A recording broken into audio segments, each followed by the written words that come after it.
오늘 우리 이제 당신대 침묵한 백성들이라는 제목으로 이제 우리 엘리야 선지자의 이야기 6번째 이야기를 하도록 하겠습니다.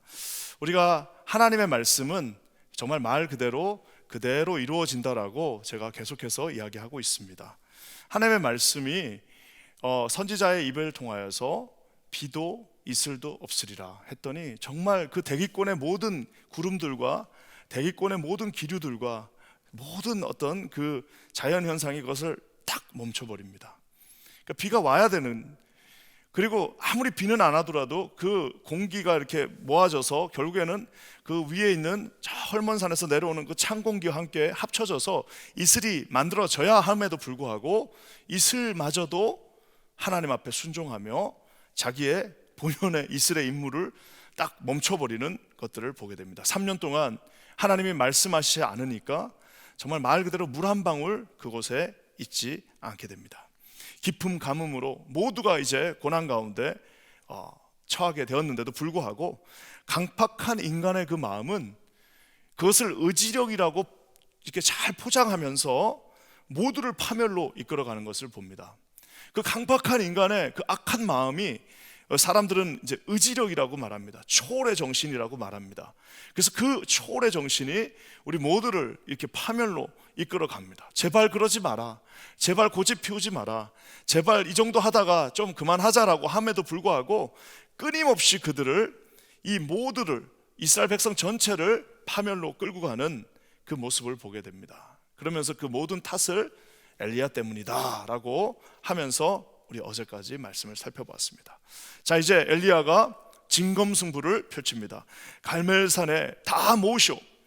그래요, 당신이 섬기는 그 바알과 아세라 신을 섬기는 모든 선지자들을 다 모아가지고 나랑 당신들과 한번 누가 진짜인지 살펴봅시다라고 해서 이 두 편으로 나눠져서요, 갈멜산, 지금의 이스라엘 북부 하이파, 이제 바로 레바논 국경 아래에 있는 그 하이파 지역에 갈멜산, 마운틴 카르멜이라고 그러죠. 마운틴 카르멜 중턱으로 다 모여듭니다.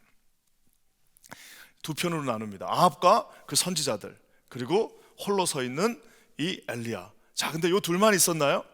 요 둘만 있는 게 아니라 한 부류가 더 있습니다. 그게 오늘 말씀의 제목이기도 합니다. 침묵하고 있는 백성들도 거기 있었습니다. 이 두 편만 있는 게 아니라 구경꾼들이 있는 거예요. 구경꾼들이. 근데 이 구경꾼들은 마음을 아직 정하지 않고 있어요.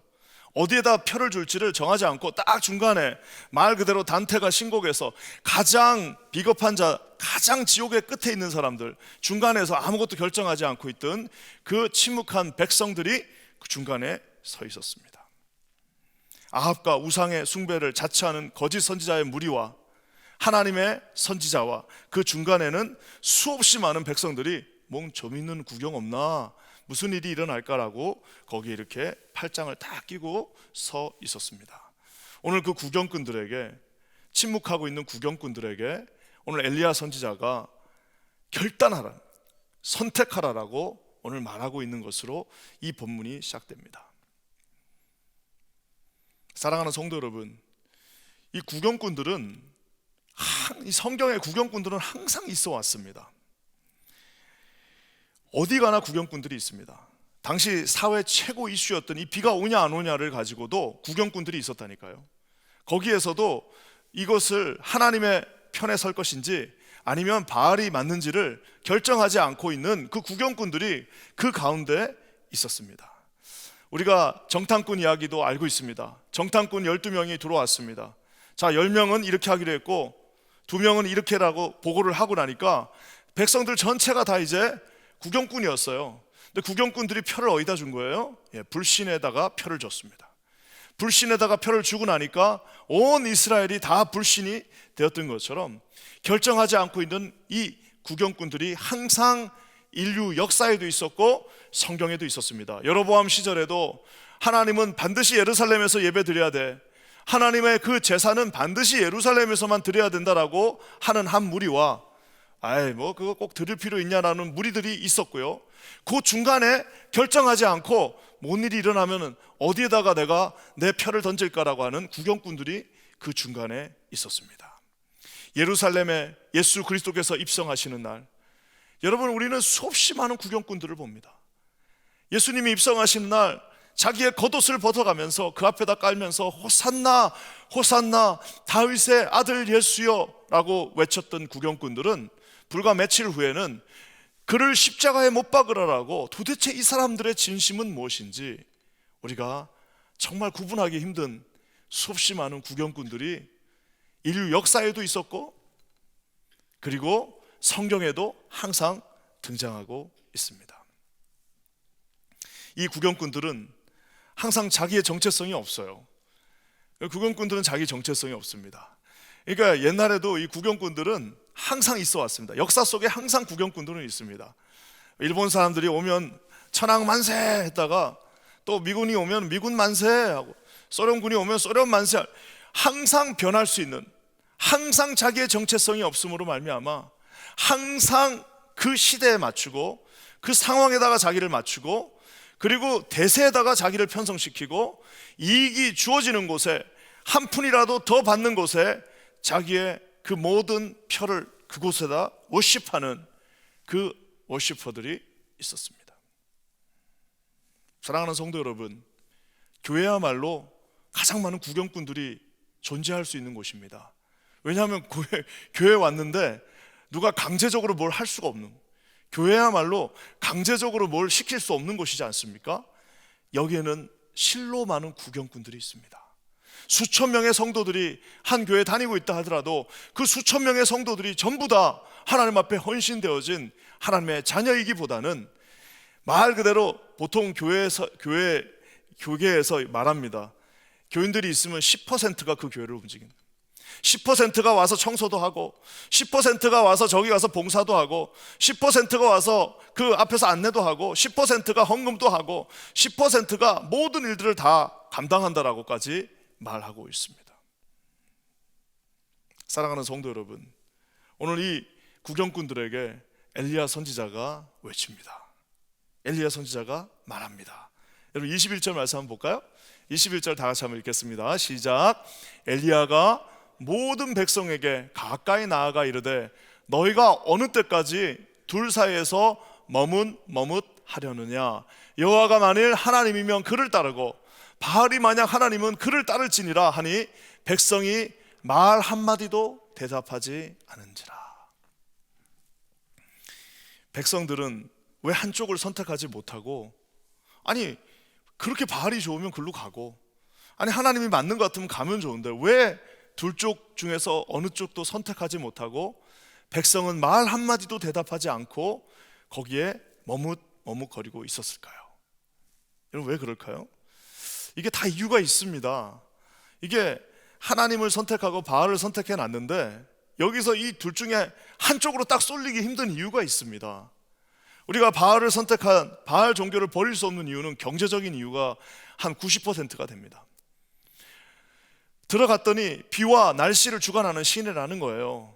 그래서 진짜 농사가 잘 되면 바알 때문이에요. 농사가 잘 안 되면 우리가 뭔가 잘못했나? 내가 바알한테 뭔가 바치지 못했나? 내가 바알한테 충분하게 보상을 하지 않았나? 라고 자기가 연약한 마음이 요동치기 시작합니다. 그래가지고 좀 이제 수확한 것 중에 조금 더 많이 줬더니 그의 농사가 잘 되는 거예요.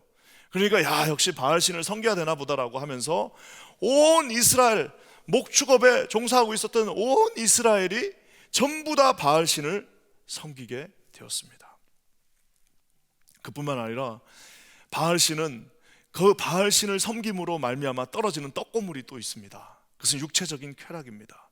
우리가 아는 것처럼 성경은 엄격하게 모든 육체적인 어떤 잘못된 음행들을 금지하고 있습니다. 거기에 반해서 이 바알 들어와서 봤더니, 그래가지고 가나안을 정복할 때 우리 하나님께서 조금 잔인하지만 모든 그 가나안 사람들을 다 진멸하라고 했던 이유가 바로 여기에 있습니다. 들어와서 봤더니 하나님 섬기는 거는 너무 고리타분해. 율법을 지키는 거는 너무 어려운 것 같아. 그 하나님의 말씀에 재미있는 게 하나도 없는 것 같은데, 들어와 봤더니 세상에 이 바알 종교를 섬기러 갔더니 그 바알 신을 섬기는 그 신전 앞에는 말 그대로 이 성창이라고 합니다. 성전의 창녀들, 성전의 창기들이 그곳에 쫙 깔려있는, 가서 제사도 드리고 가서 내년에 있을 그 농사의 수확도 보장받고 거기 가서 육체적인 쾌락까지 일석삼조의 모든 것들을 다 누릴 수 있는 그 쾌락이 그곳에 존재하고 있었습니다. 그뿐만 아니라 정치적으로도 여러분 그 당시에 최고 아합 왕과 이세벨 여왕이 지금 이 바알신을 섬기고 있습니다. 아니 왕이 바알신을 섬기고 있는데 누가 도대체 거기에서 하나님을 내가 섬긴다라고 말할 수 있겠습니까? 자, 그러면은 여기까지 딱 했으면은 다 그럼 바알로 가면 되는 거 아니에요? 지금 엘리야도 그렇게 말하고 있습니다. 차라리 바알로 가라, 차라리 가서 바알이 하나님이라고 말해라라고 얘기하지만 그들을 붙잡고 있는 또 하나의 그 머뭇거림이 있습니다. 그것은 뭐냐? 그래도 하나님은, 이거 어렸을 때부터 들어왔어. 그리고 그래도 자식 교육을 하려면 교회 가야지. 그래도 자식 교육 하려면 교회 가서 해야지. 아무리 나는 이렇게 살아도 그래도 여러분 우리 2세들이 결국 교회 떠났다가도 다 나중에 교회 다 돌아옵니다. 왜 돌아오는지 아세요? 자기 자식 키울 때쯤 되면은 다 돌아옵니다. 왜? 자식 키우려고 보니까 세상 너무 무서워요. 그래도 교회 안에서 놀아도 교회 안에서 노는 게 낫다 싶어가지고 무슨 신앙이 있어서 돌아온다기보다는 자식 그 교육을 시키려고 하니까 다시 교회로 돌아오는 경우들을 봅니다. 자신들의 역사예요. 홍해를 가르셨대요. 그리고 그 광야 생활을 하면서도 믿어지지는 않지만 하나님이 이렇게 역사하셨다는 것들이 어렴풋이 이 안에 있으니까 그것이 귀찮아 보이지만 그거 역시 포기할 수 없습니다. 두 개를 한꺼번에 딱 쥐고 있는. 그러니까 저기서 백성이 말 한마디 하지 않아요. 왜? 선택은 안 하는 것. 선택은 하지 않고 둘 다를 쥐고 있고, 농사를 질 때는 여기 갔다가 또 이제 자식 교육할 땐 또 여기로 갔다가 또 하나님 앞에서 좀 뭔가 자기 민족의 우월성을 드러내고 우리 민족이 대단한 민족이다라고 폼 잡을 땐 또 하나님 쪽으로 갔다가 또 자기의 육체적인 쾌락을 위해서는 또 여기로 갔다가 하루에도 수십 번씩 여기 갔다 저기 갔다 하루에도 수백 번씩 결단하면서 도대체 어디에 서야 될지를 몰라 하는, 그리고 그 길이 가장 좋은 길이라고 생각합니다. 왜? 손해보지 않고 아합이 나타나면 여기로 갔다가 또 아합이 사라지면 여기로 갔다가 집에서는 이렇게 기도도 한번 해봤다가 6월절이 오면 야 오늘 6월절인데 한번 우리 하나님 앞에 서보자라고 예배도 한번 드려봤다가 그것이 끝나고 나서 또 아합이 왕이 부르면 이쪽으로 갔다가, 여러분 이런 둘 중에 어떤 하나도 포기하지 않는, 왜냐하면 이익이 그 앞에 있어요. 편리함이 그 안에 있습니다. 어떤 삶의 어떤 윤택함이 그곳에 있는 것 같아요. 포기하지 않고 있습니다. 사랑하는 성도 여러분, 엘리야가 도전합니다. 여호와가 만일 하나님이면 그를 따르라. 참 놀라운 것은 사실 여호와가 만일 하나님이면, 이 말은 십계명의 1계명입니다. 여호와 오직 하나님 한 분만을 섬기라. 말 그대로 십계명의 1계명을 말함과 동시에 사실은 자기의 이름이기도 합니다. 제가 첫날 말한 것처럼 엘리야라는 말, 엘리, 여호와, 엘리, 니, 나, 야, 하나님. 그래서 여호와는 나의 하나님이라는 그 말 그대로 엘리야는 이름 자체가 십계명 1번이에요. 하나님이 여호와시다, 여호와가 나의 하나님이시다라고 하는 그 말을 들고 나가 지금 자기의 이름으로 여호와가 나의 하나님이시다, 여호와가 만일 하나님이면 그를 따르라, 선택하라라고 오늘 백성들에게 말하고 있습니다. 사랑하는 성도 여러분, 백성들의 눈이 다 가려졌습니다. 두 개가 다 좋아요. 다 좋아 보입니다. 놓을 수가 없어요. 먹고 살자는 이걸 잡아야 될 것 같고, 그렇다고 교회를 또 놓기에는 교회만한 또 좋은 곳이 없어요. 그래도 교제하려면 여기 가야 될 것 같고, 이걸 놓을 수가 없습니다. 계속 여기서 머뭇거리고 있는 우리의 모습을 보게 됩니다. 우리가 잘 아는 것처럼 이 엘리야뿐만 아니라 이 가나안 땅에 처음 들어왔을 때에 여호수아도 이런 일들을 알고 미리 그 여호수아가 자기의 임기를 끝나갈 즈음에 우리가 이렇게 말하고 있는 것을 봅니다. 여호수아가 마무리되어질 때 여호수아서 24장 15절에 이렇게 말하고 있습니다. 한번 다 같이 읽어볼까요? 시작. 만일 여호와를 섬기는 것이 너희에게 좋지 않게 보이거든 너희 조상들이 강 저쪽에서 섬기던 신들이든지 또한 너희가 거주하는 땅에 있는 아모리 족속의 신들이든지 너희가 섬길 자를 오늘 택하라. 오직 나와 내 집은 여호와를 섬기겠노라 하니. 오늘 뭐라고 말하고 있습니까? 여호수아가 이 사실을 어렴풋이 알고 있습니다. 오늘 택하라. 미루지 말고 지금 이 순간에 택하라라고 말하고 있습니다. 오직 나와 내 집은, 오직 나와 내 집은, 비록 고난이 있다 할지라도, 손해가 있다 할지라도, 비록 충돌이 있다 할지라도, 비록 어려움과 경제적인 윤택함을 조금 포기한다 할지라도 나와 내 집은 이 길을 선택하겠다라고 오늘 여호수아가 말하고 있습니다. 사랑하는 성도 여러분, 우리가 한꺼번에 모든 것들을 섬길 수가 없습니다. 예수님이 뭐라고 말씀하셨습니까? 하나님과 만몬을 동시에 아주 효율적으로 요거 배치를 잘해가지고 함께 7대3 정도 놓고 가져갈 수 있다라고 말씀하지 않으셨습니다. 하나님께서는 명확하게 이 둘을 한꺼번에 섬길 수 없기 때문에 줄을 서라라고 말씀하고 계십니다. 우리 한국 교회 어떻게 보면 가장 우리의 마음을 아프게 하고, 우리 한국 교회 역사상 가장 수치스러웠고, 한국 교회가 아무리 대단하고 지금 아무리 엄청난 선교적인 사명을 세상에 감당하고 있어도 우리의 마음을 항상 겸손하게 만들고 좀 수치스러움이 항상 있는 게 있습니다. 그래서 바로 일제 압제 시대의 신사참배의 기록입니다. 여러분, 신사참배라는 것이 그 당시에 40만 명의 우리 기독교인들이 있었습니다. 우리 조선 땅에 40만 명의 기독교인이 있었는데 약 50명 정도의 목회자들을 제외하고는 거의 다가 신사참배를 했다고 보시면 됩니다. 1936년 5월 18일 조선 카톨릭 교회가 먼저 신사참배를 허용합니다. 1939년 교황 바오 12세가 이렇게 말합니다. 동양의 모든 제사는 조상을 기리는 민속적인 관습일 뿐 종교적인 의미가 없고 우상 숭배는 아니다. 교황이 말해줍니다. 39년이니까 그때가 제국이 난리가 났을 때니까 일본 제국을 위해서 그런 말을 해줍니다. 자, 이 말이 딱 떨어지고 나니까 감리교, 성결교, 구세군, 성공회 모든 교단이, 물론 굉장히 격렬하게 저항하는 교단도 있었지만 결국에는 다 그 뒤를 따라갑니다. 1938년 9월 10일 이제 마지막 남은 한 교단이 있었습니다. 당시 40만 기독교인 중에 28만 명, 약 70%였던 최대 교단 조선예수교 장로회. 조선예수교 장로, 지금의 장로교, 지금이야 장로교가 수백 개지만 그때는 하나였습니다. 조선예수교 장로회가 전체 교인수 28만 명의 최대 교단이 끝까지 버티고 있었습니다. 하지만 1938년 9월 10일 카톨릭이 그 결정을 내린 지 2년 약 3개월 만에 이제 평양에서 다 모였습니다. 모였을 때 이제 일본 경찰 순사들이 앞에 쫙 앉아 있고 약 200명 가까이 되는 이제 결정권을 가진 목사들, 장로들이 또 20명 정도의 선교사들이 그 자리에 함께 했습니다. 박용률 목사가 제안합니다.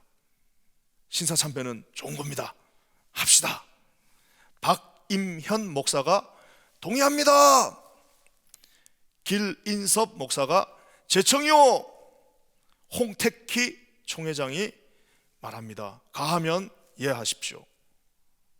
양심이 있으니까 예는 못하고, 그래서 결국에는 1938년 9월 10일 조선예수교 장로회 28만 명의 성도들이 다 신사를 참배하기 시작합니다. 비교적 좀 생명권이 보장되었던 외국인 선교사 20명, 블레어 선교사를 포함한 3-4명이 갑자기 일어나서 불법이요 하면서 불법입니다, 이래서는 안 됩니다 라고 얘기하는 순간 일본 경관들이 그들을 다 체포해서 갔습니다.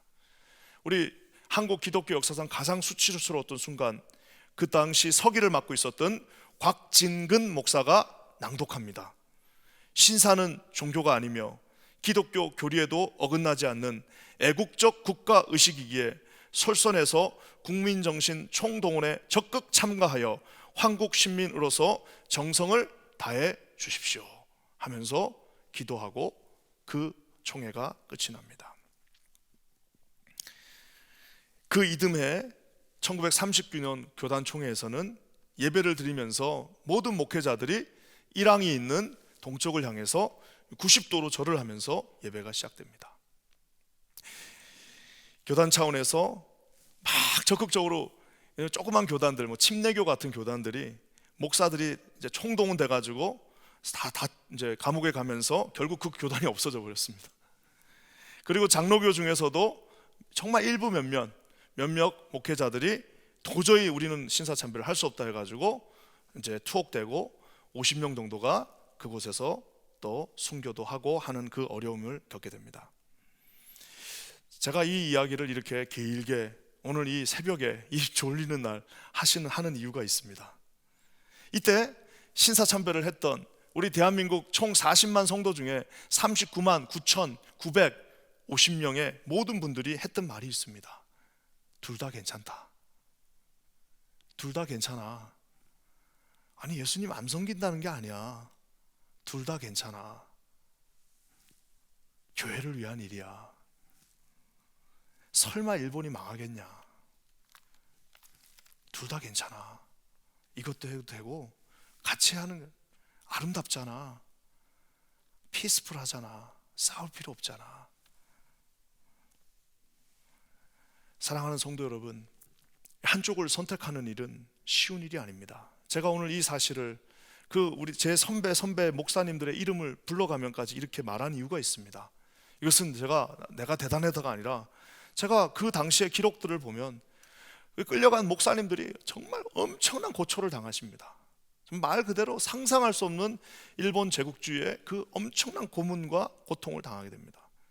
여러분, 지금부터 100년 전에 우리 초창기 때 예수 믿고 목사 된 사람들은 여러분 그냥 분들 한 분도 없습니다. 그냥 자기 집에서 쫓겨나고 이런 분들이 다 목회자가 됐는데, 여러분 그분들도 99.5%가 다 포기하고 그 길을 갔다면, 만약에 나한테 그런 일이 지금 벌어진다면, 여러분 우리 교회 만약 그런 일이 만약 우리 교회 만약에 어떤 일로 이렇게 해갖고 이거 이제 저쪽에 맨하탄에 신 하나 갖다 놓고 저 신한테 너 절하고 가서 예배 드리라고 하고, 만약 저거 안 하면 세금도 2배로 내고 다 감옥 가고 그러면 아마 여러분 우리 교회 과연 그렇게 하면서도 교회 올 사람들이 몇 명이나 있겠습니까? 네 생명까지, 네 자식들 공부 못 시킬 것이고 네 가진 재산 다 뺏길 것이고 네 생명마저도 걸고 오늘 너 거기서 예배 드리면서 저 맨하탄에 있는 신에게 예배하지 않으면, 그 신에게 90도로 인사하지 않고 너희가 예배 드리면 너희들도 다 내가 죽여버리리라고 만약에 이 나라가 한다면, 과연 우리 중에 그 모든 것들을 뚫고 나와 하나님 앞에 진심을 다하여 예배 드릴 수 있는 사람이 과연 몇 명이나 있겠습니까? 우리 100년 전에 그 유명했던, 그 대단했던, 그 온몸을 바쳤던 목회자들의 99.5%가 다 거기에 다 현혹되어서 2개를 다 선택해버렸다면, 지금 여러분 이 흐리멍텅한 시대에 저와 여러분들은 어느 정도이겠습니까? 우리가 오늘 이 백성들, 어떻게 저럴 수 있냐? 아니, 어떻게 살아계신 하나님을 선택하지 않고 거기서 비겁하게 중간에서 왔다 갔다 하면서 어떻게 저럴 수 있냐라고 우리가 쉽게 이 말씀을 읽으면서 세상에 어떻게 저럴 수 있냐라고 말하지만, 사랑하는 성도 여러분, 우리 자신을 한번 돌아보시기 바랍니다. 어쩌면 우리 이미 그러고 있는지도 모르겠습니다. 사랑하는 성도 여러분, 저는 우리 킨자한인교회가 또 제 자신이 하나님 앞에 절대 우위를 가지신 하나님을 신뢰하고, 여러분 말 그대로 선택하라고 말한 여호수아의 그 울림처럼, 엘리야의 이쪽이든 저쪽이든 한쪽을 잡고 나가라고 말한 그 선지자의 외침처럼, 저와 여러분들이 그리스도 안에서 주님을 붙잡고 나가시는 우리 모두가 되기를 주의 이름으로 간절히 축원합니다. 사랑하는 성도 여러분, 오늘 말씀을 마무리하면서 이 선택에 있어서 가장 극단적인 선택을 하신 분이 있습니다. 그분은 바로 예수 그리스도이십니다. 예수님은 십자가를 지고 고난과 모든 수치를 감당하시고 가야 되는 그 길 앞에 마귀가 제안합니다. 뭘 그렇게 하냐? 야, 무식하게 네가 하나님의 아들인데 뭐토록 그렇게 이상한 길을 가냐? 둘 다 가져라. 여기서 뛰어내려. 여기서 나한테 절 한 번만 하면 이 모든 것을 다 줄 테니까, 그러고 또 그것도 해. 여기서 나한테 절 한 번만 하면 내가 다 줄 테니까, 그러고도 교회 다녀요. 주일날은 교회 가지 말라는 거 아니야. 주일날 교회 가고, 하지만 딴 날은 나와 같이 비즈니스 하자. 주일날은 열심히 가서 해. 하지 말라는 거. 그럼 수요일날도 가고 금요일도 가. 단 이것도 같이 하면서 나와 같이 동업하자라고 마귀가 속삭였습니다. 겟세마네 동산에서 밤새 고민하시며 씨름하시고 결국에는 하나님의 뜻에 순종할 것을 결심하셨고, 십자가를 질 것을 선택하셨고, 고통 가운데 울부짖으며 죽음으로 말미암아 저와 여러분 모두를 구원하실 것을 결단하셨습니다. 사랑하는 성도 여러분, 저와 여러분들이 오늘 이 자리에 중간에서 머뭇거리시는 분들 다 이해는 됩니다만은, 우리가 하나님 앞에 정말 하나님이 가신 그 길, 주님이 주신 그 가장 명확하고 뚜렷한 길, 생명의 길, 십자가의 길, 소망의 길, 하나님이 주신 유일한 길, 그 길 위에 우리 자신을 내어드리기를 주님의 이름으로 간절히 축원합니다. 오늘 그 하나님 앞에 서 계신 모든 성도들에게 하나님의 이런 놀라운 축복의 은혜가 함께 하시기를 주의 이름으로 간절히 축원합니다. 기도하겠습니다. 좋으신 주님, 참으로 감사합니다. 오늘 우리 주님께서 아버지 하나님, 모든 이스라엘 백성들 그 중간에 서 있는 자들에게 머뭇하지 말고 나와 함께 이 길을 가자라고 초청해 주시는 주님의 손길을 바라봅니다. 하나님 아버지, 주님 앞에 서기로 결단하는 우리 모두가 되게 하여 주시옵소서. 하나님 아버지, 오늘도 우리 사랑하는 성도들, 아버지 하나님 이 삶을 살기가 쉽지 않아서, 아버지 하나님 이 삶이 두려워서, 이 삶이 보장되어져 있지 않는 것 같아서 중간에 서 있는 성도들이 있다면, 오늘 하나님 앞에 결단하며 주님, 내가 여기 있사오니 나를 받아 주시옵소서. 십자가를 질고 주님과 함께 동행하는 거룩한 당신의 자녀들 되게 하여 주시옵소서. 놀라운 일을 이루실 주를 찬양하며 예수님의 이름으로 간절히 기도합니다.